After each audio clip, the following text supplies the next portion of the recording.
as she pointed out. What's that? That was the explanation. Yeah, as soon as you said later, Yeah. You double check that, if we're on. Justin, are we on? I'm sorry. That's okay, not like it's your job, but.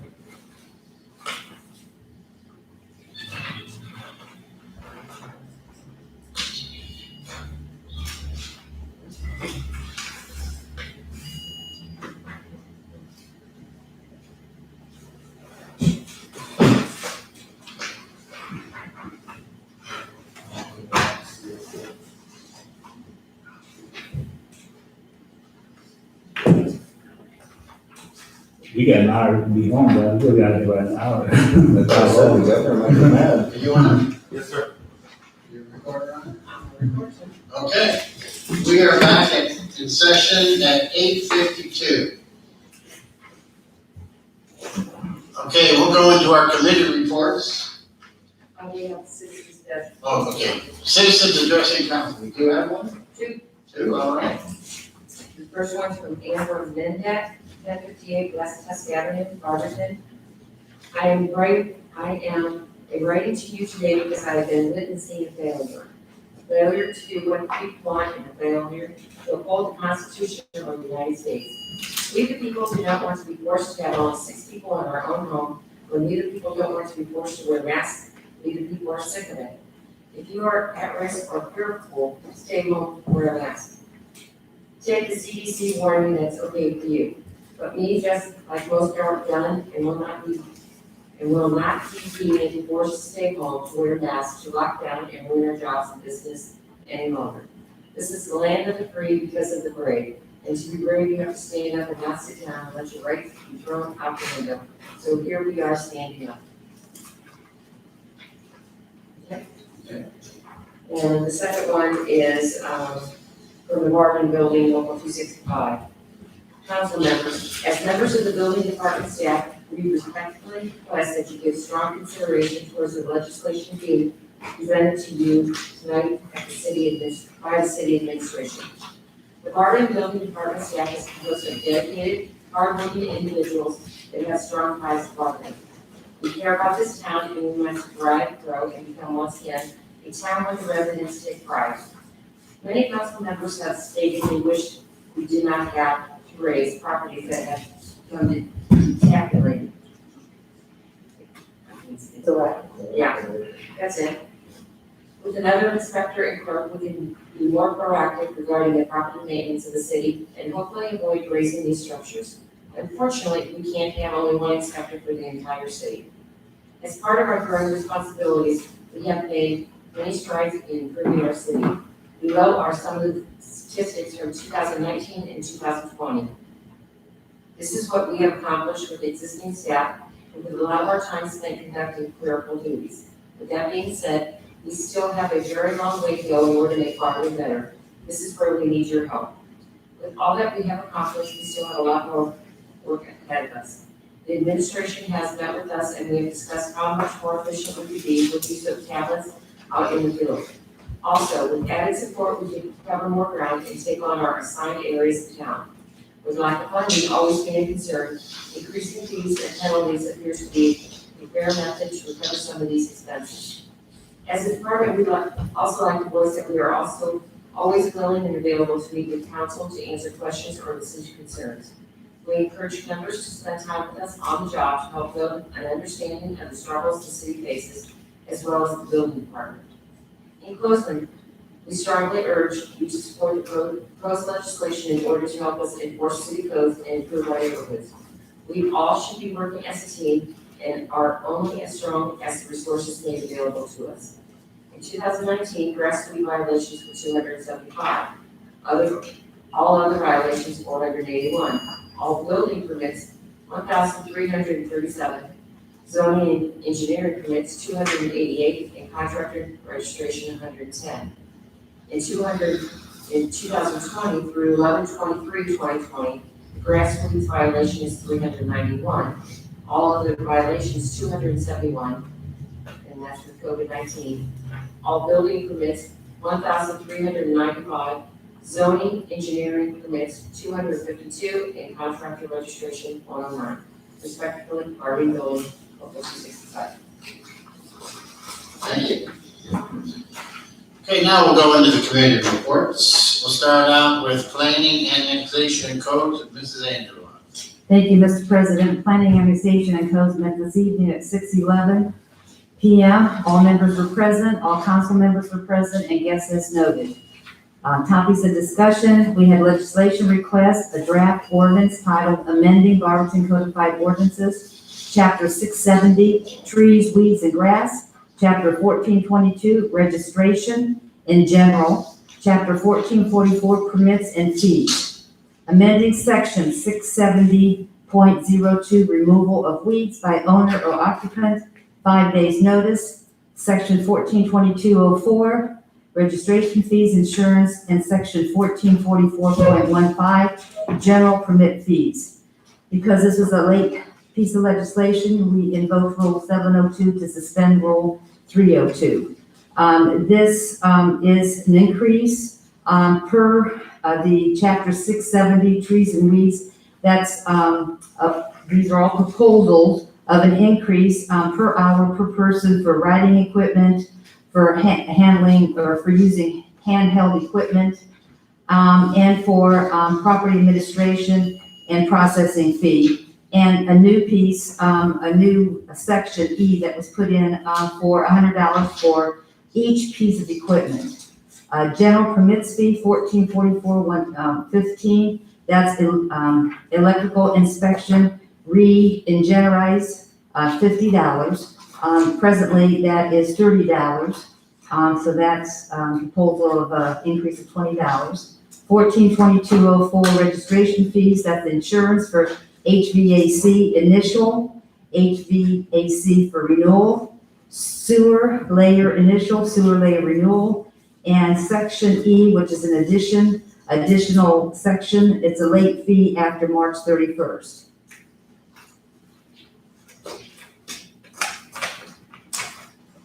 All right, the second draft ordinance we have, it's amending Barberton Codified Codes, Chapter 1478, rental property registration program, amending section 1478.08, registration required. This was a piece, this was late registration, late ordinance, so we have to invoke Rule 702 to suspend Rule 302. This too is registration fee, that these are proposed amounts to go up, initially $40 to $100. The update would be from $10 to $25, late registration, that would be $25 to $50, and the additional units in between the period would be 25 to 45. And all rentals that are currently at a $20 rate would remain $20 unless there was a violation or change in ownership, then that $20 would go up to $100. Current legislation that we have is Resolution 133/2020, titled Zoning Permit Moratorium, had a first reading November 16th. At that meeting, at the first reading, we had two pieces let me find it here. We had no calls, no complaints from the mayor's office, from the planning office, from the service office. We do have two permits that are pending and on hold. So if they're exempt from this new moratorium. And So will that only go 2 readings or will it go 3? 2 readings. We had an appointment, and the reason for 2 readings is because we have nothing pending, everything it stopped so we can start fresh. We had an appointment, Planning Commission, David Wynn, 4-year term, January 1st, 2021 through December 31st, 2024. That was all approved. And the only thing that we had miscellaneous discussion is what Mrs. Fox read with the ASME Local 265. And with that, I pass. Thank you very much. Next up is streets, sidewalks, and lighting, Mr. Greer. Thank you, Mr. President. Street, sidewalk, and lighting met today, November 23rd, 2020, at 6 p.m. in the Active Adult Center. All members of committee were present, as well as council members and guests noted on my sheet. There was no request for legislation. For miscellaneous discussion, there was a short update on the Fifth Street project. The Nixle alert was sent out to alert residents that Fifth Street was going to be closed for a few days. Mr. Tracy, Service Director, gave an update saying that the project, they're hoping to have the project or the road opened at least by the end of the day, Wednesday, with restoring of the area in the near future. Local residents in that area, some were distributed or given notice that the water was going to be turned off for some repairs or updates in the area. That was just going to be temporary. With that, there was nothing else, and with that, I passed. Thank you very much. Next up is city utilities, Mrs. Colbert. Thank you, Mr. President. City Utilities met last week, November 16th, in the Active Adult Center. We had two pieces of legislation that we voted on and passed last week. And then we have a letter from Mr. Weaver requesting legislation to authorize the mayor to enter into a contract with MTech Company, Maintainer, for the purchase of a Maintainer utility service truck at the water distribution garage at the state bid pricing of $134,799. That motion passed, and we'll be voting on that next week. And with that, I pass. Thank you very much. Next up is public welfare and safety, Mrs. DeBevick. Thank you, Mr. President. Public Welfare and Safety met last Monday, November 16th, here in the Active Adult Center. We had two requests for legislation. The first one is a letter from Chief Morber requesting to scrap or salvage 24 vehicles from the tow yard. The next request was a letter from Chief Persley to appropriate $31,079 from the unappropriated fund of the general fund to the fire department capital fund of the general fund for the purpose of a complete air handling system. And this, as Mr. Persley explained last week and then again today during finance, is to replace Station 1-3 HVAC units with added features of an ionization air purifier system and smoke duct detectors. The current system is 25 years old, and the typical lifespan is generally 15 to 20 years. This amount also includes an ionization air purifier for the station on State Street as well, and that was referred to. He also did indicate that he did receive 3 quotes, and the lowest was from Air Comfort, and this is a company that currently services our units and has been for a long time. So that was referred to finance. We had no miscellaneous discussion, so with that, I will pass. Thank you very much. Next up is rules, marketing, and development, Mr. Griffin. Thank you, Mr. President. Rules, Marketing, and Development next November 16th in the Active Adult Center. All members present and other guests are noted. We had no piece of legislation to call for. With that, I pass. Thank you very much. Next up is environmental health and social services, Mr. Daver. Thank you, Mr. President. Environmental Health and Social Services met today, November 23rd, 2020 at 6:04. All members present, other council members also noted and present. Today we had no new request for legislation, but we did have comments for Mary Goss. Will be a reappointment and her reappointment will be from 1/1/2021 to 12/31/2025. And we had no miscellaneous discussion besides that. And we adjourned today at 6:06, sir. With that, I pass. Thank you very much. City Properties, Parks and Recreation, Mr. Heidi.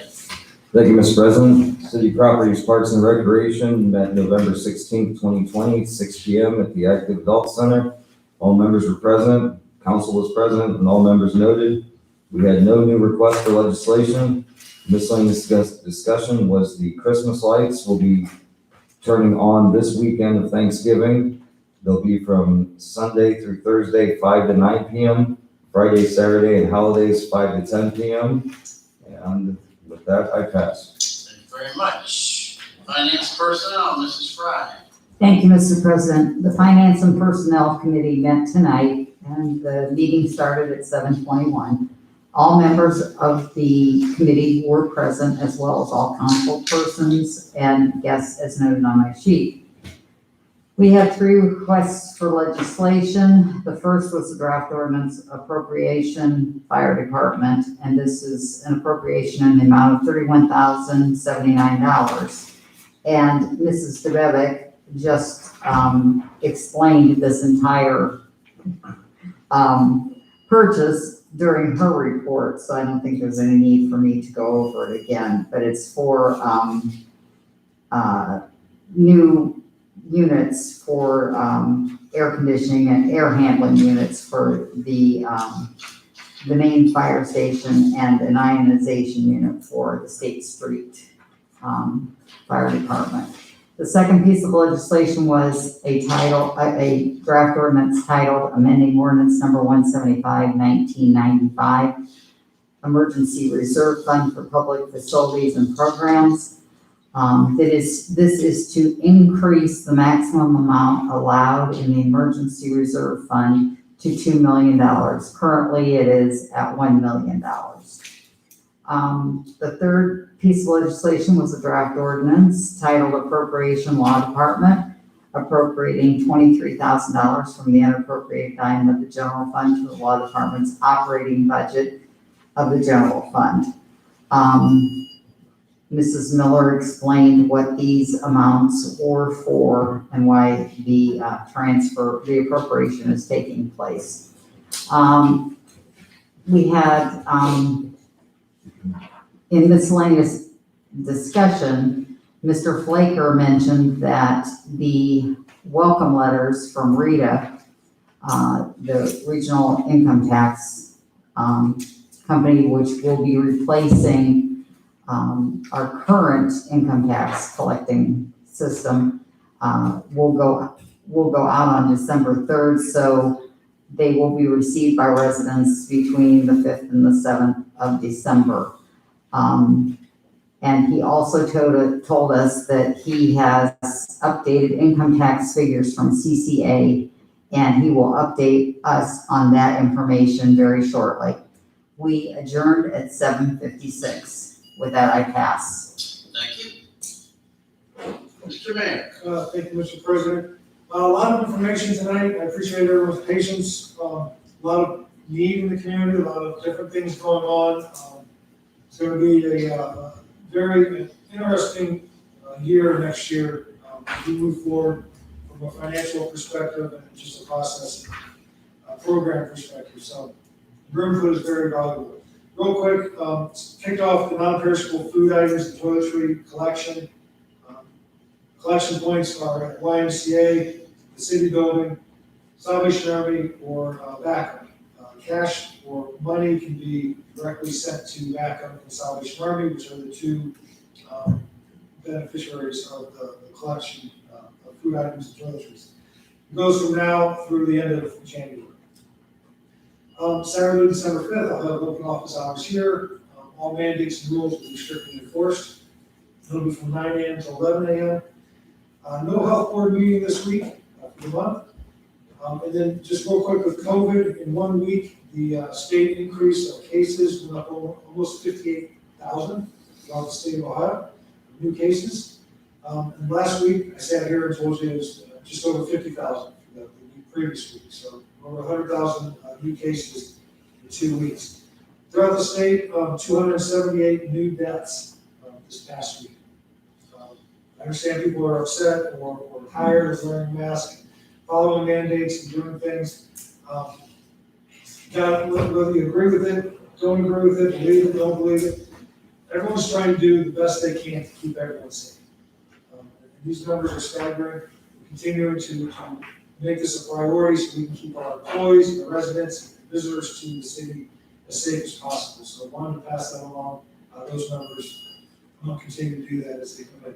And then just finally, happy Thanksgiving to everyone. Hope everyone has a wonderful life. Thank you. Anything from the council? Mr. Heidick. Thank you, Mr. President. Due to some unfortunate events last Wednesday, my cell phone number that's listed on the city site is temporarily not operable. It should be fixed within a week or two. Anyone else? I have a couple things here.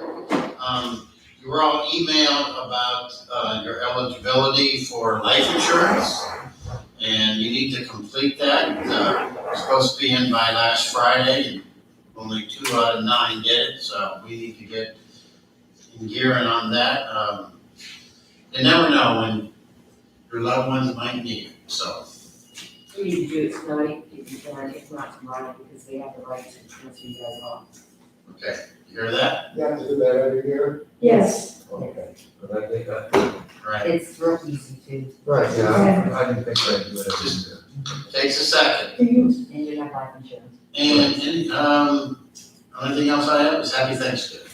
Happy Thanksgiving. Everybody have a good one, stay safe. This meeting is over at 9:15. that really,